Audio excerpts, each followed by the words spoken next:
आप सभी का स्वागत है हमारी माइक्रोसॉफ्ट ऑफिस की सीरीज की पहली वीडियो में। इस सीरीज में हम सीखने वाले हैं Microsoft Word, Excel, PowerPoint, OneDrive, Outlook के बारे में सभी चीज़ें जो कि बेसिक से एडवांस लेवल की रहने वाली हैं, जिसमें ये भी देखेंगे इन ऐप्स में एआई का प्रयोग किस प्रकार कर सकते हैं, जो कि आपकी पर्सनल और प्रोफेशनल लाइफ को और ज़्यादा आसान बना देगा, आपकी वर्क लाइफ में जे कर्व लाने में हेल्प करेगा। तो बने रहें हमारे साथ। आज की वीडियो में हम माइक्रोसॉफ्ट ऑफिस के कॉमन ऑप्शन के बारे में पढ़ेंगे जो कि सभी समय लगभग सेम ही रहने वाला है।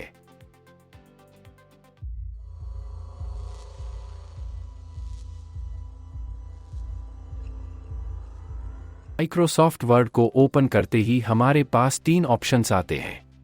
होम में हमारे पास रीसेंट ऑप्शन होता है, जिसका प्रयोग हम उन डॉक्यूमेंट्स को देखने या एडिट करने के लिए कर सकते हैं जिन पर हमने पहले काम किया है।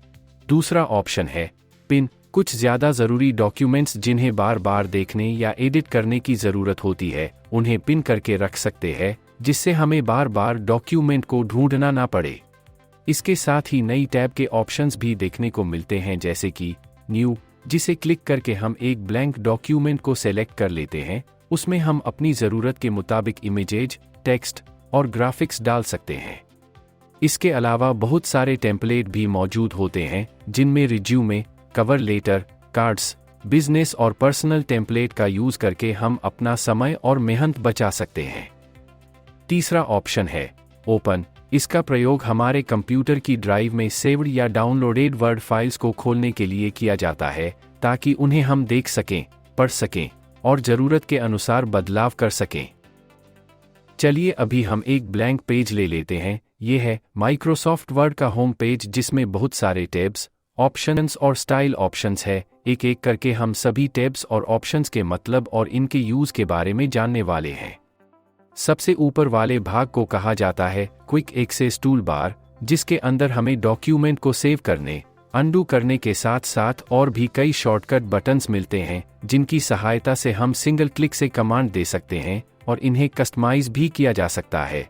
जो बटन्स हमें चाहिए वो हम ड्रॉप डाउन लिस्ट से सेलेक्ट या अनसेलेक्ट कर सकते हैं, जिससे वो option quick access toolbar में दिखाई दे, ताकि उसके लिए हमें किसी दूसरे ऑप्शन में ना जाना पड़े। इस एरिया को रिबन कहा जाता है, जिसमें बहुत सारे टैब्स दिए होते हैं, जिनमें डॉक्यूमेंट की फॉर्मेटिंग, डिज़ाइन और स्टाइल्स बनाने के लिए यूज़ किया जाता है, जिसके हर एक भाग के बारे में हम इस वीडियो में पढ़ने वाले हैं। ये एरिया वर्क स्पेस कहलाता है, जिसमें हम अपने डॉक्यूमेंट के पेज को देख सकते हैं और प्रोसेस कर सकते हैं। सबसे नीचे वाले पार्ट को स्टेटस बार कहा जाता है, जो डॉक्यूमेंट की प्रोसेस की जानकारी देता है कि अभी हमारा माउस कर्सर किस पेज की किस लाइन में कौन से वर्ड पर है और हमारे डॉक्यूमेंट में कितने पेज हैं। साथ व्यू को भी एडजस्ट किया जाता है, जैसे फोकस, इसमें पेज से बाकी सभी चीजें हटाकर सिर्फ वर्कस्पेस को दिखता है, जिससे स्क्रीन क्लियर दिखे। रीडिंग मोड, इसमें पेज बुक की तरह शो करता है, जिसमें पेज साइड बाय साइड आते हैं।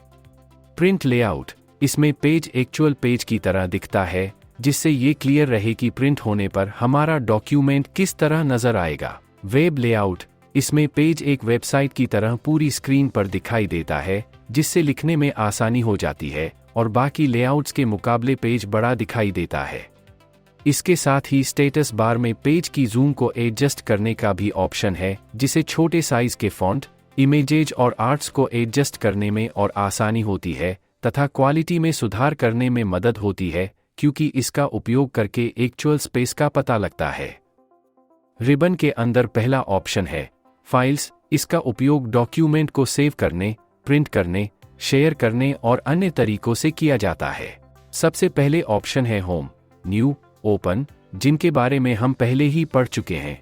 अगला ऑप्शन है इन्फो। ये डॉक्यूमेंट की जानकारी प्रोवाइड करवाता है और डॉक्यूमेंट पर सिक्योरिटी लगाने के लिए भी सुविधा प्रदान करता है, जिससे कि अगर एक से ज़्यादा लोग एक प्रोजेक्ट पर काम कर रहे हैं तो गलती से होने वाले किसी भी बदलाव पर रोक लगाई जा सकती है। इसमें रीड ओनली ओपनिंग, जिससे कि डॉक्यूमेंट को सिर्फ पढ़ा जा सकता है, उसमें कुछ एडिट नहीं किया जा सकता जब तक कि ऑथर द्वारा परमिशन ना दी जाए। पासवर्ड प्रोटेक्शन, जिसमें वर्ड डॉक्यूमेंट पर पासवर्ड लगाकर इसे सिक्योर किया जा सकता है, जिससे कि बिना पासवर्ड के कोई भी इस डॉक्यूमेंट को एक्सेस ना कर सके। एडिटिंग को रोकना, एक्सेस, डॉक्यूमेंट में मौजूद डाटा को कॉपी करने, कट करने, एडिट करने और प्रिंट करने जैसे महत्वपूर्ण गतिविधियों पर रोक लगाई जा सकती है, जिससे डॉक्यूमेंट कॉन्फिडेंशियल बना रहे। डिजिटल सिग्नेचर, जो कि डॉक्यूमेंट को प्रिंट किए बिना डिजिटली सिग्नेचर की सुविधा उपलब्ध करता है। Mark document as final, document को फाइनल मार्क करने के बाद में उसमें किसी तरह के बदलाव की आवश्यकता नहीं रहती। अगला है इंस्पेक्ट डॉक्यूमेंट, जिससे यह पता लगाया जा सकता है कि क्या डॉक्यूमेंट में प्रयोग किया गया कंटेंट और लैंग्वेज सरल है, सभी के समझने के लिए आसान है और माइक्रोसॉफ्ट ऑफिस के पुराने और नए वर्जन में आसानी से चल सकते हैं। अगर काम करते टाइम किसी भी कारण से अगर डॉक्यूमेंट बिना सेव किए बंद हो जाता है, तो अनसेव्ड डॉक्यूमेंट को रिकवर करना, अनसेव्ड डॉक्यूमेंट्स को डिलीट करना। इसके अलावा इसमें डॉक्यूमेंट की सारी प्रॉपर्टीज भी देखी जा सकती है। अगला ऑप्शन है सेव। इसका उपयोग न्यू डॉक्यूमेंट को सेव करने के लिए किया जाता है।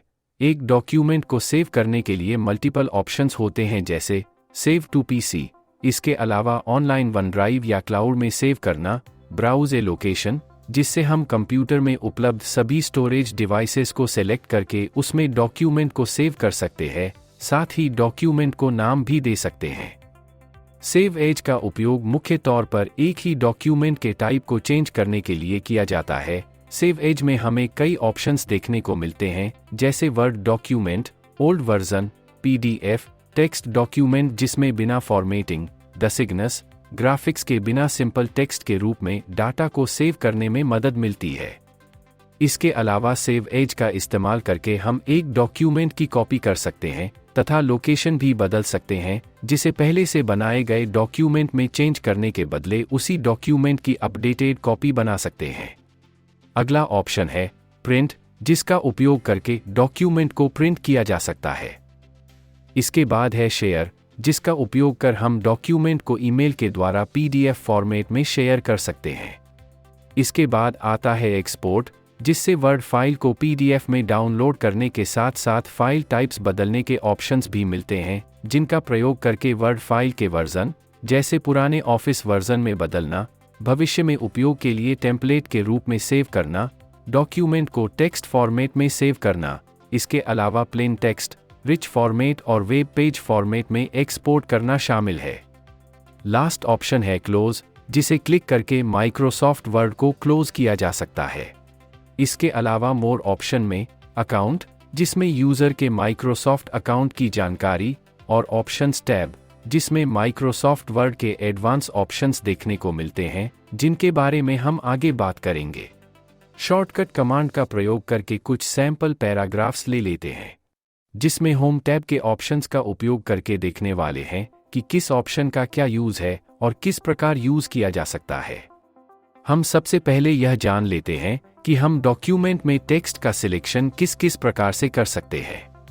माउस से टेक्स्ट को सेलेक्ट करने के लिए हमें माउस के कर्सर को उस जगह रखना होगा जहां से हम सेलेक्ट करना चाह रहे हैं, और माउस के राइट बटन को क्लिक करके रखेंगे और कर्सर की जिस साइड के टेक्स्ट को सेलेक्ट करना है उस दिशा की ओर ड्रैग करेंगे। कीबोर्ड से सेलेक्ट करने के लिए दो ऑप्शन का उपयोग किया जा सकता है, जिसमें पहला है डॉक्यूमेंट में कर्सर को क्लिक करने के बाद Ctrl+ से शॉर्टकट की का इस्तेमाल करके पूरे डॉक्यूमेंट के टेक्स्ट को एक साथ सेलेक्ट किया जा सकता है। दूसरा ऑप्शन है कि जहां पर माउस कर्सर है वहां से जिस दिशा के टेक्स्ट को सेलेक्ट करना है तो Shift+ एरो की का इस्तेमाल करके आसानी से सेलेक्ट किया जा सकता है। अब जब हमने सेलेक्ट करना सीख लिया तो हम अपने डॉक्यूमेंट से कुछ वर्ड्स सेलेक्ट करेंगे, जैसा कि होम टैब का पहला ऑप्शन क्लिपबोर्ड है, जिसमें हम डाटा को कॉपी करके कुछ समय के लिए रख सकते हैं और उसको अपनी आवश्यकता के अनुसार पेस्ट कर सकते हैं। पेस्ट के कई तरीके क्लिपबोर्ड में मौजूद होते हैं, जैसे कि पेस्ट एज लिंक और पेस्ट एज प्लेन टेक्स्ट। एक बार कॉपी किए गए डाटा को कितनी भी बार पेस्ट कर सकते हैं जब तक कि कोई दूसरा एलिमेंट कॉपी नहीं किया जाता, क्योंकि दूसरी बार कॉपी करने पर पहले वाला हट जाता है। एक ऑप्शन मिलता है कट, जिसका उपयोग बेसिकली किसी भी टेक्स्ट इमेज को एक जगह से दूसरी जगह मूव करने के लिए किया जाता है। क्लिपबोर्ड में ही एक और ऑप्शन देखने को मिलता है जो है फॉर्मेट पेंटर। इसकी सहायता से हम एक टेक्स्ट की फॉर्मेटिंग को दूसरे टेक्स्ट पर अप्लाई कर सकते हैं। एक बार कॉपी की गई फॉर्मेटिंग को एक बार ही पेस्ट किया जा सकता है, जितना एरिया हम सेलेक्ट करेंगे। वही अगर हम फॉर्मेट पेंटर पर डबल क्लिक करते हैं तो हम इसे चाहे जितनी बार भी पेस्ट कर सकते हैं, जब तक कि हमारे कर्सर के साथ ये ब्रश का साइन आता रहेगा। इससे हटाने के लिए हमें कीबोर्ड से सिंपल एस्केप की को प्रेस करना होगा। अभी मैंने देखा कि मुझे ये कट पेस्ट नहीं करना था या गलती से कर दिया, तो इससे वापस पहले जैसा करने के लिए अनडू ऑप्शन का प्रयोग किया जा सकता है। और इसके ऑपोजिट मुझे अनडू किए बदलावों को दोबारा लगाना है तो रीडू किया जा सकता है। आज की इस वीडियो में हमने फाइल्स ऑप्शन और क्लिपबोर्ड ऑप्शंस का यूज देखा। आगे आने वाली वीडियोस में हम माइक्रोसॉफ्ट वर्ड के बाकी ऑप्शंस के बारे में सीखने वाले हैं, तो चैनल को सब्सक्राइब और वीडियो को लाइक करना ना भूलें। जल्द मिलते हैं अगली वीडियो में।